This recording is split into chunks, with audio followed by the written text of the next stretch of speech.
Ty has a question.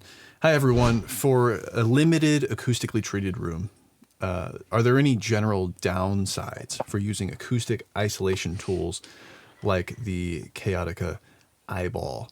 Let me show you first what that is. So, oh, here I have my controls back. Nice. So let me just reset this. So here's what we're talking about. This thing that goes around the microphone. Now, I want to first say that, like, we do what we can with what we have, right? And I now have a nice acoustically treated room, but for a long time I didn't, and I still wanted to record music, you know, and I didn't have the money to go out and get all of this acoustic treatment. So I was dealing with, even in my early YouTube videos, you can hear like this reverb coming on around my voice. I like, though, that you pose the question, Ty, are there any downsides? Because there are. And let's talk about those. And then maybe let's also, instead of saying, so don't do that, get a full acoustic treated room. Like, obviously that's not the only option, because people make music and not everyone has that. So let's talk about the downsides of something like this, Gabe, and then a realistic approach for different levels. Okay. Okay. Well, what would you say the downsides I mean, are? for me, like, one downside just looking at it is that we're treating the back of the microphone. You know, like, the microphone in cardioid is most sensitive in the direction of the person speaking into it. So most of the indirect sound is probably going to be picked up from the sensitive spot. You know, a lot of the indirect sound will be rejected just by nature of the polar pattern. And then another thing that maybe stands out to me would be, though that enclosure is supposed to be absorptive, it's probably somewhat reflective. And that's a really short distance and a really short indirect reflection. And we know that when you mix sounds that are the same, such as the voice coming from the vocalist, and then you shift them at a slight delay because one gets there immediately and one takes a different route, they're going to create some sort of phase. Incoherence, right? Yeah. I think that's it. Yeah, I mean, when you're using these things, and I like the way you phrased it, Kyle, and I want to be kind in the way I say this, but what you're asking for is gourmet advice for eating when in a foxhole. You know, like when you're in the foxhole, like, you do whatever you got to do to eat. You know, if you got to slap a foam eyeball on there to get the reflections out, then that's what you're doing, right? And damn be the problems. Whatever the downsides are, they're far better than to deal with those than, you know, the alternative, which is to not have anything at all. Yeah. So be grateful for the problems that you end up with in those situations, because they're better than not having something. The downsides of them are that, like you said, Kyle, they're comb filter machines. They're going to be boxy, and when you're using them, in the picture that you showed there, Kyle, I don't know if you can, I can pull put that back up again. Which one? Yeah, that one. So you see there, we've got a Neumann U87, what looks like a U87 or a U67 inside this thing. Oh, man, I saw it there for a second, and then it just, there we go. Keeps going back. But here we can find probably another one down here. So those microphones are what we call dual-diaphragm microphones. There's actually a diaphragm in the front, and there's one in the rear. You get two capsules with one microphone, and that's how it's able to switch between polar patterns. And so when you throw one of those on, you're really upsetting the way it creates its own polar pattern. The foam itself is only going to be, first of all, it's not soft enough to be an effective absorber. We have to understand how absorbers work. They are, when we have fiberglass is a favorite material for absorption, because it's thin little hairs of glass, basically, that are, you know, pressed up against each other into a fiber.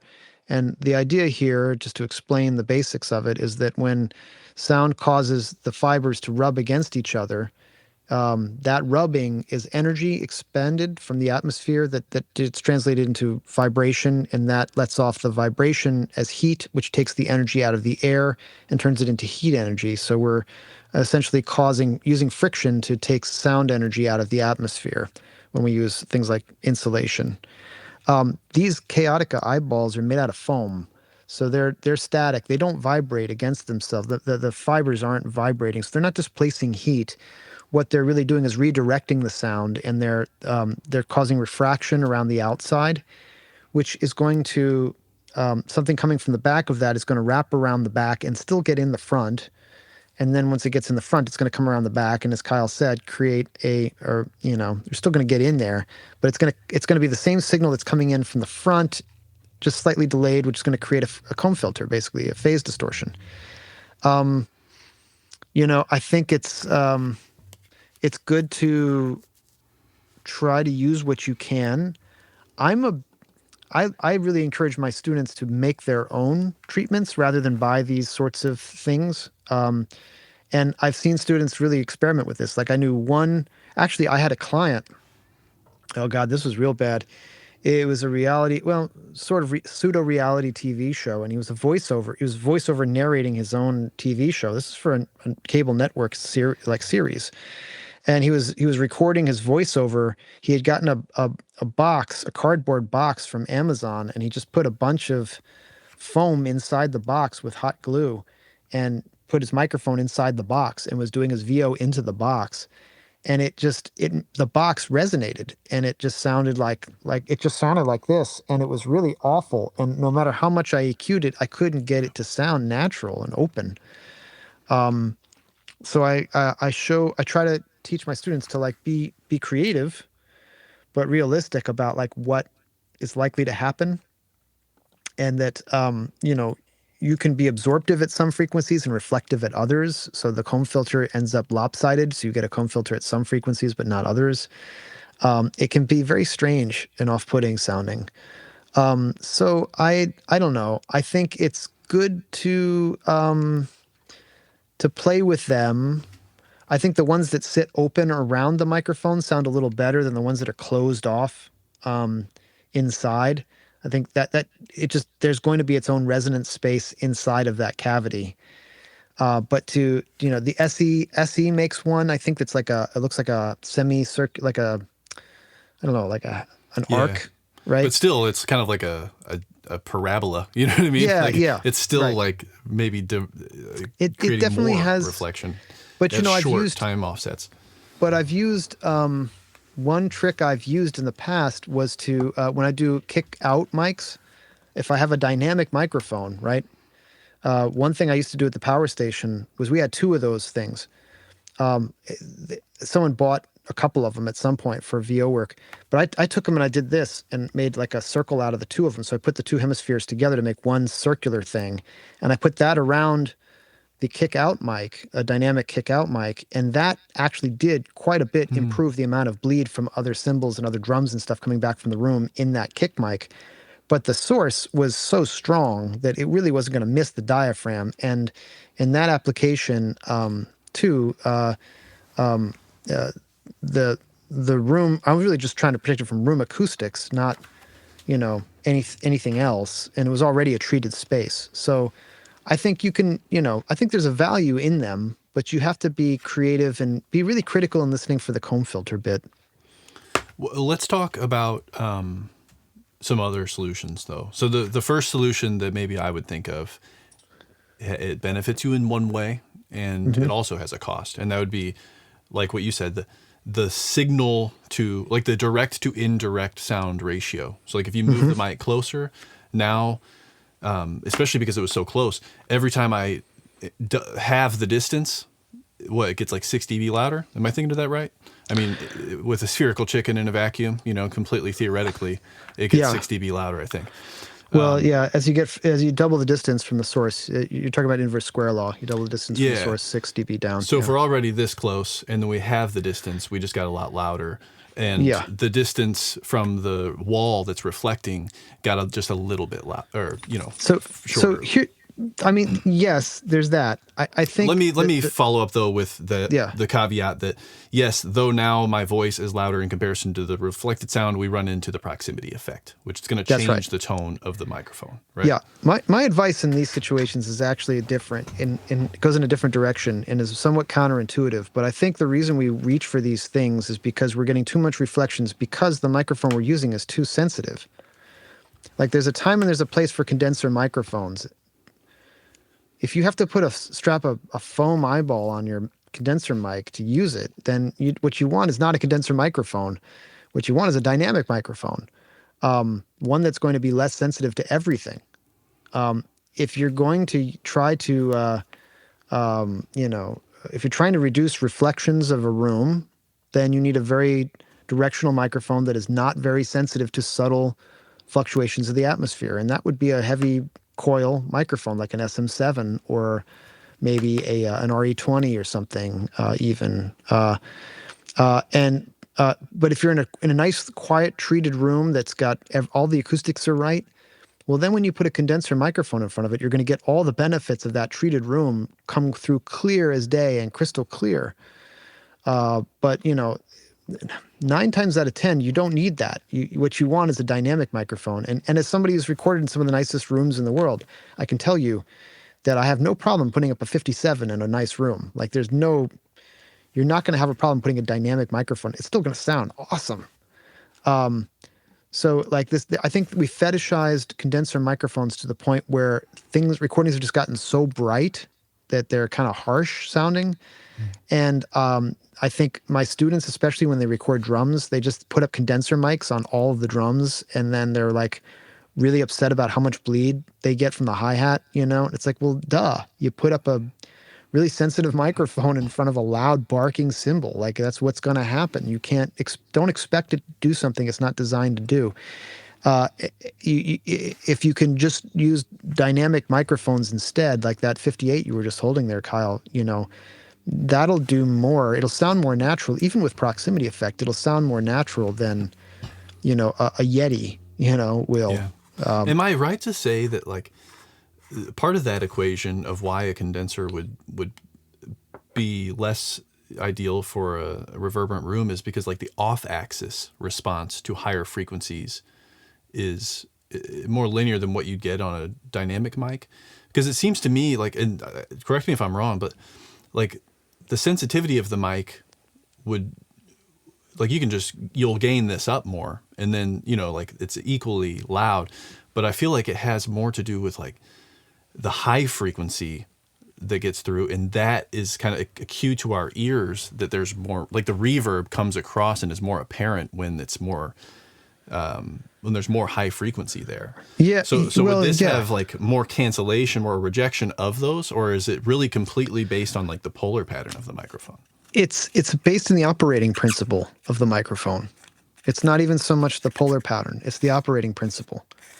When you're dealing with a condenser microphone, you have two plates that are floating in capacitance, and there's literally nothing but air and voltage separating them. And so the slightest fluctuations of the air, the atmosphere, Yeah, are going to super low cause that. mass. Yeah. Yeah, absolutely.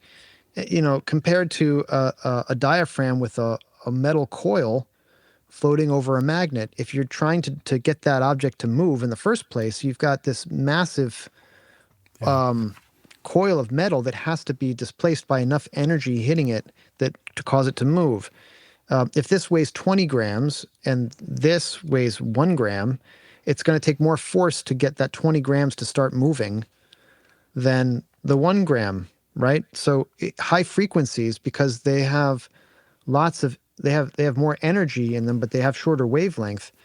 It takes more energy from the high frequencies to get that thing to move. So it naturally brings, you know, it's naturally reductive to high frequency, yes. So, but we build in filters. Manufacturers built in filters to compensate for that. And if the microphone is close enough, we really don't experience that as being that big of a deal. The transient response is more of the problem. And so, like, if you're trying to get, you know, a crystal clear translation of a drumstick against a snare drum, a condenser microphone will give you that very perfect transient. But getting back to what we were talking about before with tape machines and stuff, like the truth is, like, first of all, you have to have speakers that are capable of reproducing those kinds of transient responses to really experience that. And second of all, like most of the time, we're not trying to recreate reality. We're painting a different picture. And if you actually made the drum as transient as it is, 3 inches away from that snare drum, it's not the way we hear it anyway. We hear it from back in the room somewhere as a combination of a lot of drums. So you don't really need that transient response to stand on its own in the recording. It's a part of the recording that you might want to just add a little bit of that to an overall drum sound, but that's not really. So there's this fallacy that we need to have extreme detail in everything that we do, and that if the fidelity of every paintbrush stroke is just perfect, and that's what makes the masterpiece. But that's not what makes the masterpiece. That's totally bass-ackward. It's that you need to represent the instrument and the performance well, and you have to understand the medium that it's being performed on. I just had this lecture with my senior students on Monday. No, it was my mix class, and it was I hit them with this idea that once you've recorded an instrument, that instrument doesn't exist anymore. The only instrument that exists is the loudspeaker. And if you're going to learn how to mix well and record well, you have to understand that the instrument was there, it played its thing, and you captured it with a microphone. But now that instrument is gone, and the only way we're going to get a facsimile of that performance back again is to play it through the loudspeaker. So you have to understand how loudspeakers work. And that's part of your job as an audio engineer. So now, when you think about this problem that we're having, right, where you have a microphone and there's lots of reflections maybe coming back or bleed of other instruments coming back in, it's to say that the loudspeakers are recreating an environment that is chaotic, and it's taking in a lot of information from a lot of different places. And the simplest, Occam's razor, right? The simplest solution to that problem is to focus the source, make the microphone more selective and less sensitive to the things around it and more sensitive to the things in front of it. And there is a microphone that just naturally does that, and that is the dynamic microphone. That just by its operating principle does that. High frequencies, you can EQ more high frequency in if you need it, but or you can adjust the microphone's placement to be more sensitive to the high frequencies. But the goal here is not to get more high frequency or less high frequency. It's to negate the small amounts of atmospheric distortion or activation that reverb, that constitute reverb and reflections and bleed from other instruments that we're not intending to record. That's it. And the Kaotica Eyeball, it's trying to make, I think these products are trying to take condenser mics and make them perform more like dynamic microphones, which is crazy to me because they cost more than dynamic microphones. So just get the dynamic microphone. Get the dynamic, yeah. Just buy. You don't need to get an AT2020. Even though the cheap ones, like especially the cheap ones, they're the worst. They are the most sensitive in all directions, and they're noisy. The amplifiers are noisy, so when you turn them up, you hear a lot of noise. But a good dynamic microphone, man. There would be no problem. I would have no problem doing an entire session using nothing but dynamic microphones, and it would sound great. And I bet no one could even hear the difference.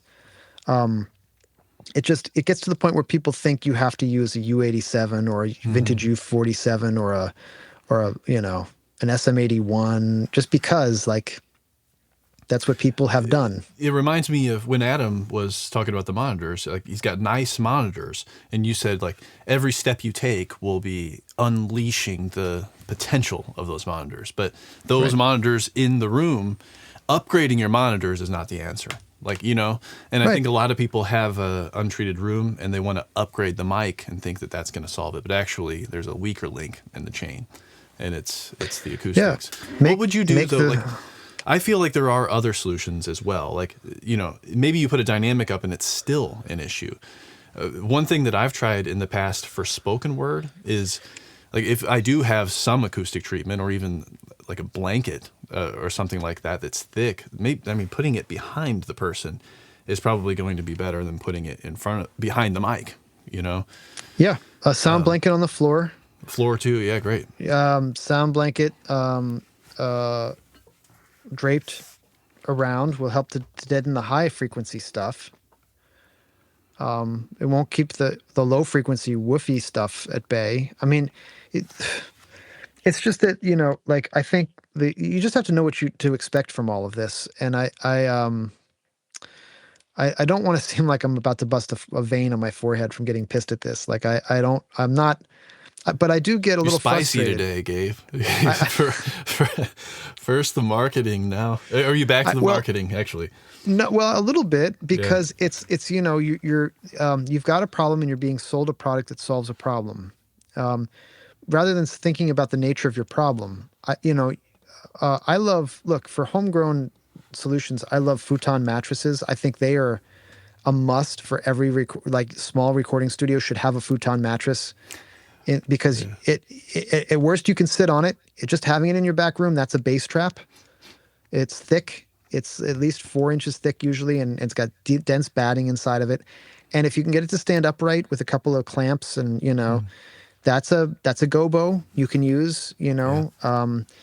But the idea that you're going to track, the vocalist in the same room as the drummer, and this Kaotica Eyeball is going to Yeah. help you Yeah. do it, I No. think is I think that's malpractice. I think that, that's just not. It's really disingenuous on the It's side of the marketing. Yeah. yeah, yeah, And also, I think that what's interesting is it's $165 for this thing, whereas you could buy a really solid, like, GIK Acoustics prefabricated panel for less than that, and then yep, you could make your own for less than that. Yeah, yep. or you could, if you need a futon anyway, you could kill two birds with one stone. So I would say that the eyeball, to answer your question, Ty, I wouldn't go there. I think there are cheaper ways even to solve your problem. Yep.